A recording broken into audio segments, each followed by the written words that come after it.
kininyo, mana sa kanino. kinutlugikan sa Ebanghelyo sumala ni San Mateo. Himayamot ka, O Panginoon.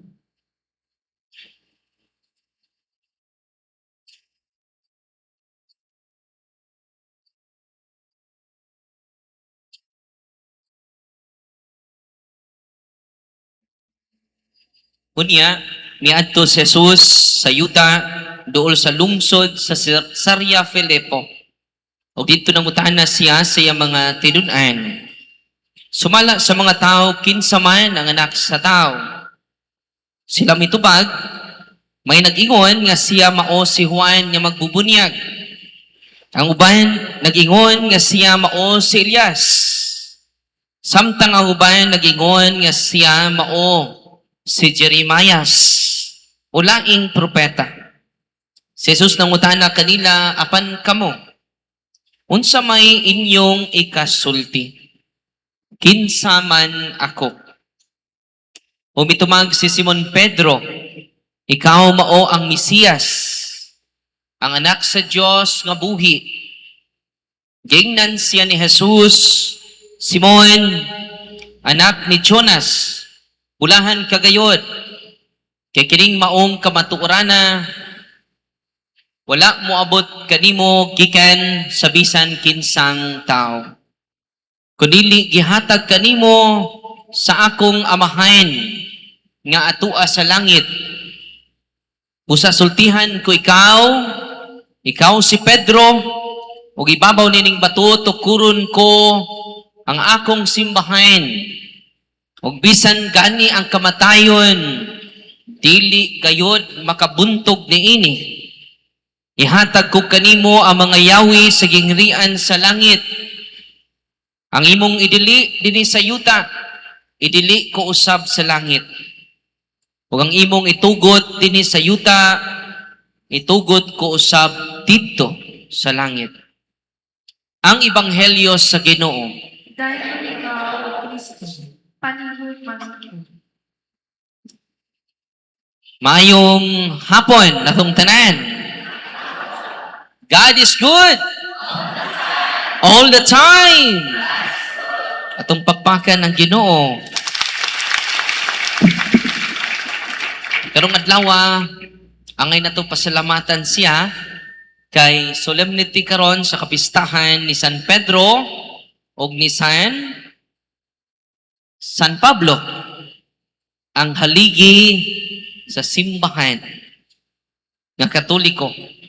Nga pasalamatan pud nato ang atong mahal na obispo, si Bishop Midel, nga Aseo,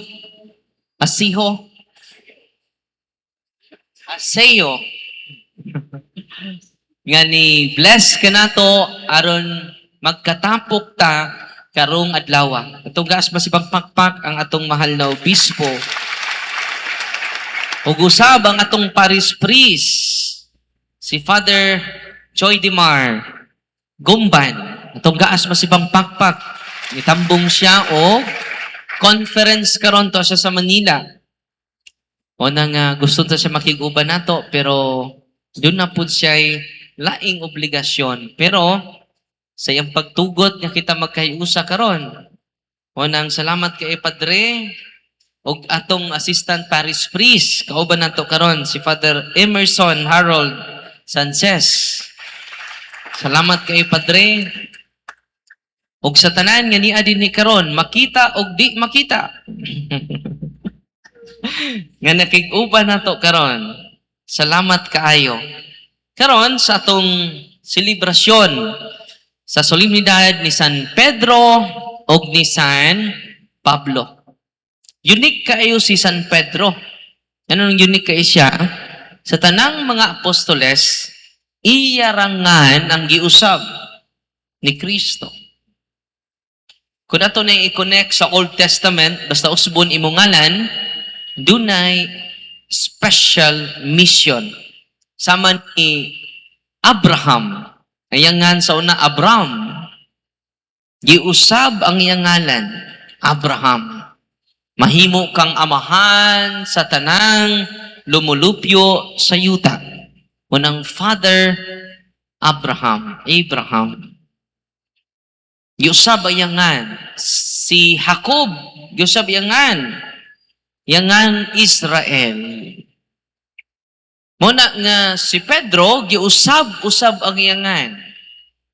Maingon niya si Abraham, giusab yangan, gikan sa Abraham, ngadto sa pagka-Abraham, kay mahimo siyang amahan sa tibuok, yuta sa Huda. Unang gitawag siya, Father Abraham. Una nga si Pedro sad, ang yangan, Simon.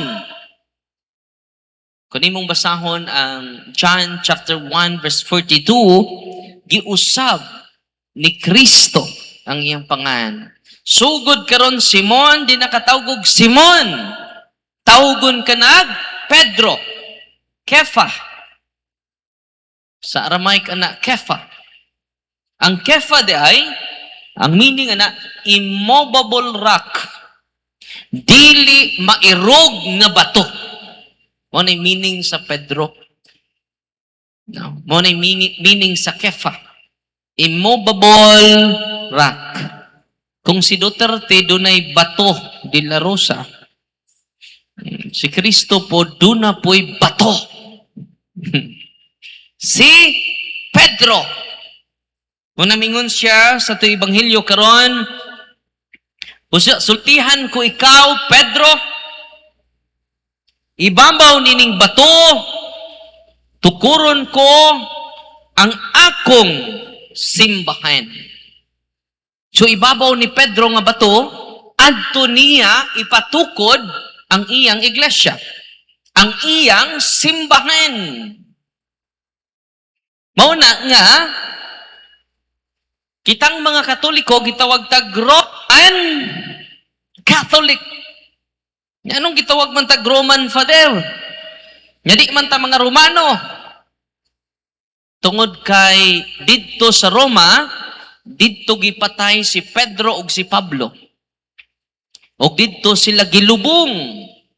Kung imong basahon ang Efeso chapter 2 verse 20, ang mga apostoles di ay maoy patukuranan sa simbahan. Muna, nga si Pedro, gilubong dito sa Roma. Muna, ang gilingkuran karon sa atong Papa, si Pope Leo XIV. Tuwa siya naglingkod sa St. Peter's Basilica. Kung mapamukadto sa Basilica ni San Pedro, Luis Gino nakadto ko kaduha, mauni ang altar sa St. Peter's Basilica, muni altar. Ubos ana, tungod jod, tua dito gilubong si San Pedro. Unang gitawag siya St. Peter's Basilica. Nganong gitawag tag Roman Catholic? In communion to the faith of Peter. Nahiusa tangad to ni Pedro. Mao nang atong Santo Papa, hangtod karon naadjud sa Roma. Ika-266 na nga Papa, si Pope Leo XIV. Gikan ni Pedro. Yanong kinahanglan makonect man ta sa tibuok kalibutan. Kita rang Katoliko ang nag-celebrate sa kapistahan ni Pedro. Why protestante? Yan nagpiesta ni San Pedro. Yanong magpiesta man sila. Yanong wa man sila ipiesta ni San Pedro. Wa man sila connection. Putol. Wa man maingon si Kristo dinhi, ikaw si Pedro, igahatag ko kanimo Pedro ang mga yawi sa gingarian sa langit. Dro, i-duplicate ng yawi dro. Hatagis kibuloy. Wa to kadawat og duplicate. Bisag duplicate na lang, wa kadawat. Wa man gipa-duplicate ang yawi. Tuwa ra bang Pedro? Og sa iyang mga successor. Muna, ang kalig-on sa simbahan, do not tay apostolic succession. Ang mga pinangga natong sigig pangataki sa simbahan, sigig daot sa simbahan. Kay kuno sila sakto. Kay sila ra kuno dunay tama. No? Sila ra kuno'y tama. Kadugayan si pag huna-huna nga sila ray tama, doon na nanon sila'y tama.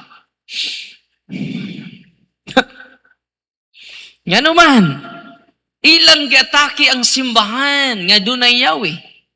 Wala ba sila Yahweh? Wa man nagipa-duplicate. Unang mga pinangga ko mga kaigsunan nga niya din ni karon, way laing simbahan nga nakadawat og Yahweh gikan mismo ni Kristo, ang Santa Iglesia Katolika Apostolika Romana lang. Atong pakpakan ang simbahan. Basta official teaching sa simbahan, ayaw na pagsupak-supak, anak. Uy, paminaw mo. Di ko ganahan na ng teaching, ha? Magpili-pili ka. Tanawa gud ang gisulti ni Kristo, paminawan ninyo. Akong hinawi yung gisulti. Ingon si Kristo, ihatag ko kanimo, Pedro, ang mga yawi sa gingharian sa langit, ang imong idili din sa yuta, idili ko sa langit. Ang aprobahan ni Pedro din is yuta, di supakon ni Kristo. Kinsa man ka? Labaw pa kang Kristo? Muna, kung imo ning pamalandungan mga igsuon, the more ang atong pagsalig sa simbahan, ngano man ni salig kani si Kristo, nga way sa kinsa man ka, kinsa man as Father Darwin, magsupak-supak sa simbahan. Nga mismo si Kristo, ni salig sa simbahan. Kumusta man ta karon? Doon na pa ba mo'y salig sa simbahan ni Kristo? O man na maningog ng uban. Kinahigugma pa mo sa tao kaysa simbahan niya gipakamatyan ni Kristo. Mo nang sugod karong adlaw mga kaigsunan, doblihan ninyo ang pagsalig sa simbahan. Doblihan ninyo ang paghigugma sa simbahan. Ngano man, Lucas Kapitulo 10, versikulo 16, ang nidawat sa simbahan, nidawat nako. Ang nisupak sa simbahan, nisupak nako. O nisupak sa akong amahan nga nagpadala kanako. Ang pangutana karon, nahigugma pa ba mo sa simbahan?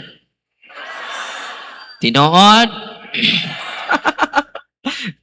Muna mga kaigsunan ko, basta official statement gani sa simbahan, official teaching sa simbahan, kamatuuran na siya. Kung di mong basahon ang unang Timoteo Kapitulo 3, versikulo 15 at 16, ang simbahan mao ang haligi o sukaranan sa kamatuuran. Unsa di ang simbahan? Haligi o sukaranan sa kamatuuran. Mao na nga ang dapat natong pangutana aron jud ta masayod sa kamaturan mao ni unsay gitudlo sa simbahan about ini, i-search dayon. Parang magaydan ka ano man, the church is the pillar and foundation of truth. Dili si Father Darwin. I am just a student of the church. Only the church is the teacher, not Father Darwin. Our teacher is only one. The magisterium, the mother church, ang Santa Iglesia Katolika. Amen? Munang kita karon, maglumba ta sa pagpangutana sa simbahan. Ayaw pangutana, naba na sa Biblia, Father. Sa iyop na. Nga naman, tanawa ko ni mga protestante, tinuod nga nagbase sila sa Biblia. Anong nagkasumpaki man? Born again, 40 city na kabok. Puro born again. Nagsungay sila. Nga naman, ang Biblia, personal interpretation. Ilang gihubad sa kagalingon nilang pagsabot. Nung kita nga diya din ni karon, sugod karon, kung doon ay mga moral issues, consult the church. Nga naman, ang simbahan, walay opinion, especially in referring to official teachings of the church. Ang simbahan may opinion. Ang simbahan, kamatuoran. Ikaw ug ako, dunay opinion. Pero ang simbahan walay opinion. Ang simbahan, kamatuoran. Amen? Unang ayaw ninyo ibaylo ang simbahan. Sa simbahan, nga pirated. Daghan kay pirated nga simbahan ron. Atong pilion ang simbahan nga original. Kung sa may inyong pilion, pirated CD, original. Tubag! Original, Jud. Ano imo magibiyaan ang simbahan? Kibaylo lang nimo sa simbahan nga tinungkod og tao, insulto na. Nagtukod na ang Ginoo og simbahan. Og matod pa niya sa ebanghelyo sa ingon, bisan nangangaan sa imperno Pedro, dili makabuntog aning simbahan na. Ang edad sa simbahan karon 1,993 years old na ang simbahan. Pila edad? 1,993 years old. Pito na lang katuig, 2,000 years old na ang atong simbahan. Itong papakan itong simbahan. Kung ang imong simbahan 100 years pa, pagduda na. Dugay na nataong Ginoo ka 100 years old pa ka? Mag-anniversary ka 100 years pa inyong anniversary? Samot nag 1 year old pa. Guwas na na. Pito na lang katuig ang simbahan, itong Pentecost. Ang birthday nato is Pentecost. Mao to'y birthday sa simbahan. Kung sa isaad sa Ginoo, hangtod karon natuman. Mauna nga dili nato kadudahan ang mga pulong ni Kristo. Tanawa God, 1,993 years old ang simbahan. Kinsang simbahan na nga niabot ang edad na. Simbahang Katoliko lang. Amen? Nya tinuod ang gingon, nga bisan ang haan sa imperno, dili makapukan, niining akong simbahan. Ito papakan tong simbahan. Tanawa, sa 1st century, 2nd century, 3rd century, gipanglutos ang atong unang mga Kristiyano dito sa Roma sa mga emperador. Karong 2026 na, muadto ka sa Roma, what na emperador dito? Santo Papa ang nagpabilin sa Roma. Atong papakan, ang atong mahal nga Santo Papa, ang giluto sa mga emperador ang nagpabilin.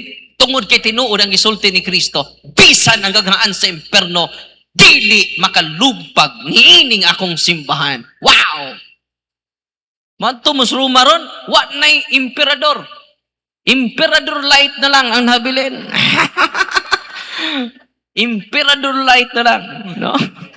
Pero emperador dito, wa na. Puro na lang statua ni Emperador Nero dito. Pero wa na'y buhing emperador. Grabe ang mga pulong sa Ginoo, no? Muna mga kaiksunan ko, ninitong selebrasyon sa solemnidad sa kabistahan ni San Pedro, ni San Pablo, makadasig kini nato. I-search ninyo inikauman, inakog bakakon, tanang apostoles na lubong sa simbahang Katoliko. Why apostoles nga wa malubong? Ana day usa si Judas Iscariote wa to malubong sa simbahang Katoliko. Moro to wa malubong. The rest sa mga apostoles nalubong sa basilika sa simbahang Katoliko. Sa lubong daan, advantage ng Katoliko. Ako mga ingnon ng mga pastor, Pastor, kinsa sa mga apostoles ang nalubong sa inyong simbahan? Pitok-pitok ang mata sa mga pastor. Wa man dyan bisan usa. Lubong daan. Simple ka ng pangutana. Pastor, aron doon na mo'y authority kinahanglan makonekta sa mga apostoles, dili ba? Kinsa man sa mga apostoles. I-google din ninyo. Ingon putong lula. Say Google, Father. No. Bukid-bukid daw say Google, Father. No. Gulgul na magmanok ning among naibawaan, Father. I-search ninyo. Asa nalubong ang mga apostoles? Makita ninyo, San Pedro lang daan. Example, San Pedro. Naa sa St.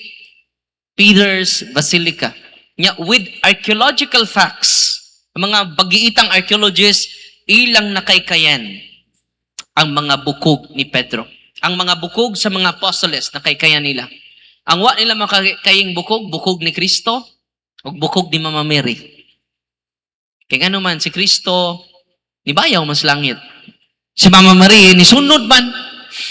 Assumption of Mary. Munang kining atong pagtuong Katoliko, pagtuo nga puno sa paglaom. Amen? Atong pakpakan nato simbahan. Munang karong gabiuna, puno nato ang atong kasing-kasing gunahuna sa kamatuuran nga dili gikan sa kalibutan. Kamatuuran nga gikan sa kahitasan. Amen? Palig manindog, apil lang nangatog. Kawa na ninyo, no? Ato karong ipadayag ang atong pagtuo. Dungan kita sa pagingon, nagatuo kami sa Diyos Amahan, makagagahom sa tanan. Buhat sa langit ug sa yuta, ug sa langit ug dili makita. Nagatuo kami sa usa ka Ginoo, sa Jesucristo ang bugtong anak sa Dios, ginak sa mahain sa wala pay katuigan. Diyos gikan sa Diyos, kahayag gikan sa kahayag. Matuod ya Diyos gikan sa Diyos nga matuod, ginak dili binuhat, usa ka Ginoo sa mahain, pinaagi kaniya nga himo ang tanan. Tungod ka na tong mga tao ug alang sa tong kaluwasan. May kanaog siya gikan sa langit, sa lalang sa Espiritu Santo. Nahimo siya manglawas gikan ni Maria nga ulay ug nahimong tao. Tungod kanato gilansang siya sa cross sa sugo ni Poncio Pilato.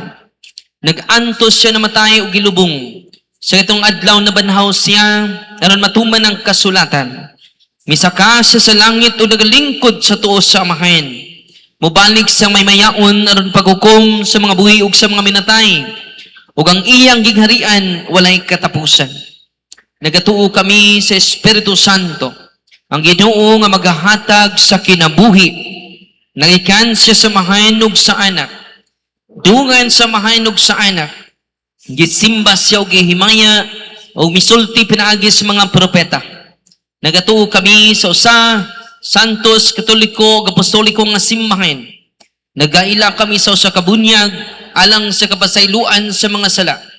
Nagapaabot kami sa pagbanhaw sa mga minatay o sa kinabuhi sa maabot nga kalibutan. Amen. Pagampo sa katawhan. Mga igsuon, nagkatigom kita karon dinhi atol nining kapistahan nila ni San Pedro ug San Pablo. Anto karong pangayoon sa Ginoo nga pinaagi sa ilang panigingnan. Magmalig-on kita sa atong pagtuo. Sa matag pagtuo bingon kita, Ginoo, tungga ang among pagampo.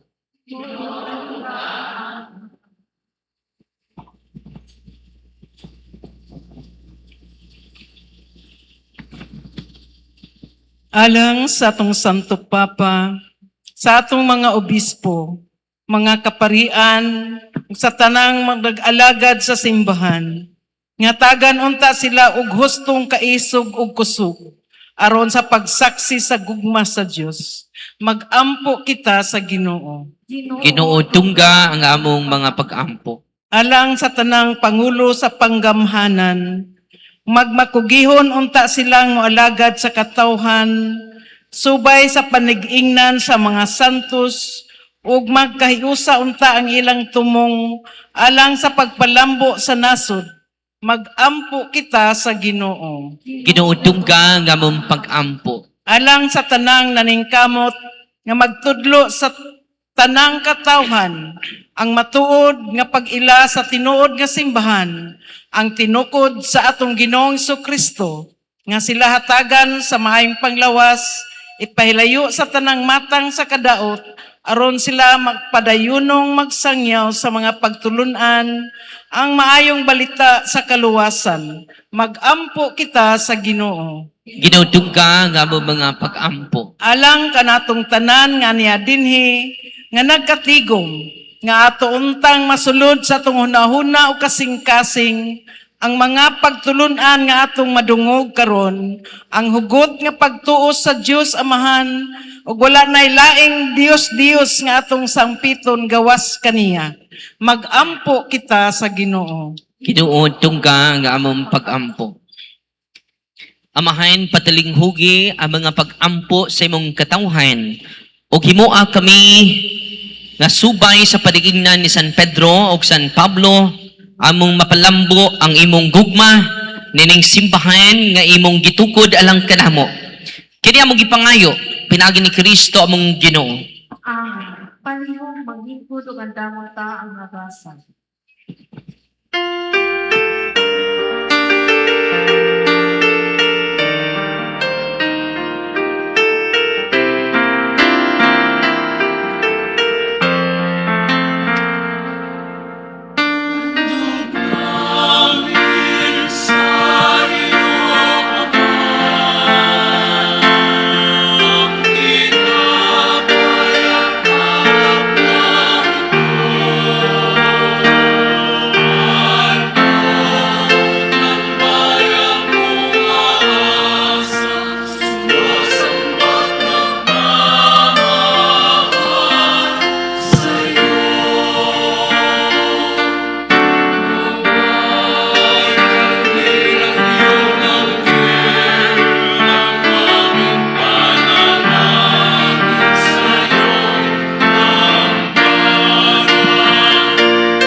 Mga igsuon, pag-ampo kamo, aron ang ako o inyong sakripisyo dawatod unta sa Dios nga magkagahom sa tanan. Dawato ng tao sa ginuwang sa sakripisyo bilang sa iyong mga kamot, alang sa pagdayag o pagmana sa iyanganan.